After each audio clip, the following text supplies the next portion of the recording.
Assalamualaikum warahmatullahi wabarakatuh. Selamat pagi anak-anakku semua. Kita jumpa lagi dalam pembelajaran tematik muatan IPS. Tema 3, subtema 1. Kali ini kita akan belajar tentang interaksi sosial dan interaksi lingkungan hidup atau alam. Tujuan pembelajaran kita hari ini diharapkan kalian mampu memahami interaksi sosial dan interaksi lingkungan hidup atau alam sekitar.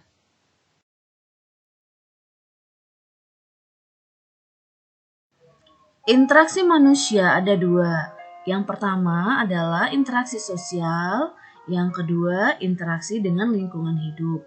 Interaksi sosial adalah hubungan sosial yang terjadi antara satu individu dengan individu yang lain, individu dengan kelompok, dan kelompok dengan kelompok. Kalau interaksi dengan lingkungan hidup adalah interaksi antara manusia dengan lingkungan alam yang terbentuk secara alamiah. Nah, yang pertama kita akan membahas tentang interaksi sosial. Nah, manusia adalah makhluk sosial. Kenapa manusia disebut makhluk sosial? Karena manusia tidak dapat hidup sendiri dan selalu membutuhkan orang lain.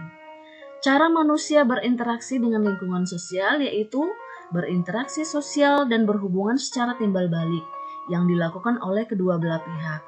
Artinya, kedua belah pihak harus saling merespon. Proses interaksi sosial akan terjadi apabila di antara pihak yang berinteraksi melakukan kontak sosial dan komunikasi. Interaksi sosial ada 3 jenis, yaitu interaksi sosial individu dengan individu, yaitu hubungan timbal balik atau komunikasi antara seseorang dengan orang lain. Yang kedua, interaksi sosial individu dengan kelompok, yaitu hubungan timbal balik dan komunikasi antara seseorang dengan suatu kelompok. Yang ketiga, interaksi sosial kelompok dengan kelompok, yaitu hubungan timbal balik dan komunikasi antara satu kelompok dengan kelompok yang lain.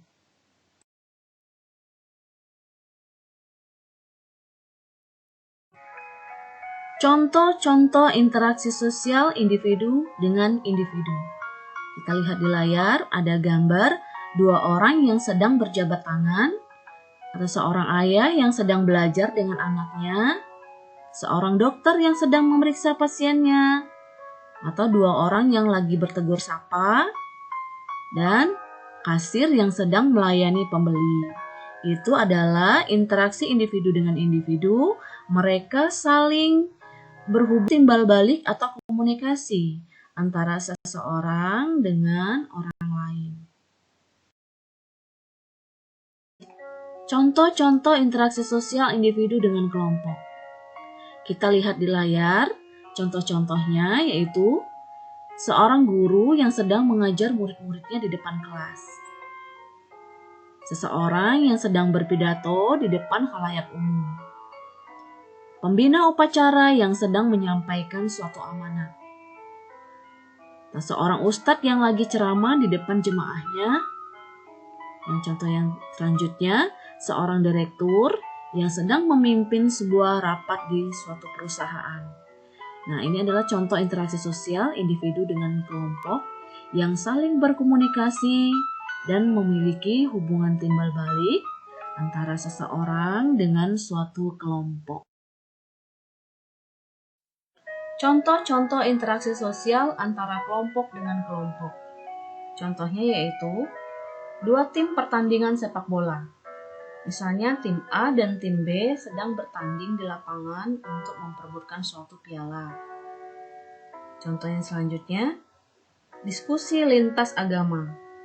Misalnya pertemuan kelompok agama-agama yang ada di Indonesia untuk melakukan diskusi kebangsaan. Contoh selanjutnya, perlombaan marching band. Misalnya kelompok atau tim marching band Min16 Jakarta bertanding dengan kelompok tim marching band sekolah lain. Contoh yang lain, diskusi antara kelompok mahasiswa dan TNI.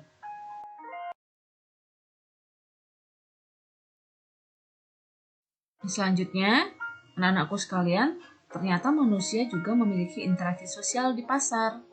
Contoh interaksi sosialnya antara lain yaitu interaksi antara penjual dan pembeli. interaksi antara penjual dan pemasok barang, dan interaksi antara penjual dan penjual.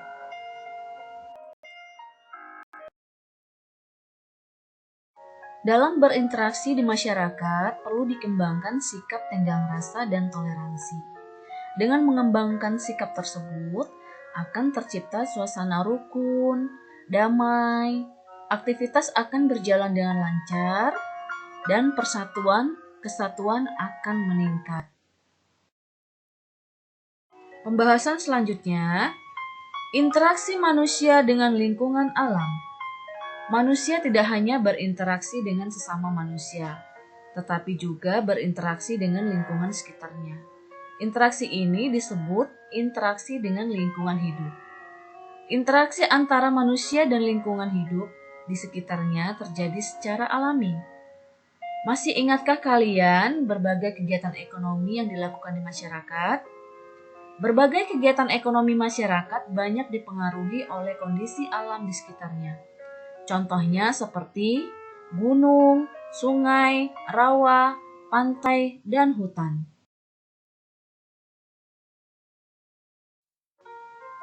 Interaksi yang terjadi antara manusia dengan lingkungan alam adalah interaksi yang mengharuskan manusia menyesuaikan diri dengan alam dan menjadikan manusia dapat memanfaatkan alam sekitar. Berikut contoh-contoh interaksi manusia dengan lingkungan hidup atau lingkungan alam, yaitu petani yang sedang menanam padi, nelayan yang sedang menangkap ikan, pengambilan kayu di hutan, dan penambangan pasir di aliran sungai. Selanjutnya, cara manusia berinteraksi dengan lingkungan alam yaitu yang pertama adalah interaksi yang menyesuaikan diri dengan alam dan interaksi yang mendominasi alam. Interaksi manusia yang menyesuaikan diri dengan lingkungan alam contohnya yaitu hidup dekat dengan sumber makanannya. Misalnya petani menyesuaikan waktu tanam dengan musim penghujan. Nelayan berlayar menyesuaikan dengan keadaan cuaca dan menghindari tinggal di daerah rawan bencana alam. Selanjutnya, interaksi manusia yang mendominasi alam. Manusia memiliki ilmu pengetahuan dan teknologi untuk mengelola sumber daya alam yang tersedia dari alam. Misalnya penambangan batu bara dan minyak bumi dikelola sedemikian rupa untuk dimanfaatkan. Dan manusia juga berusaha memodifikasi cuaca dengan mengembangkan teknologi hujan buatan. Nah, jika musim kemarau, manusia bisa membuat teknologi hujan buatan. Demikianlah pembelajaran kita hari ini. Semoga bermanfaat. Sampai jumpa lagi dalam pembelajaran berikutnya. Terima kasih. Wassalamualaikum warahmatullahi wabarakatuh.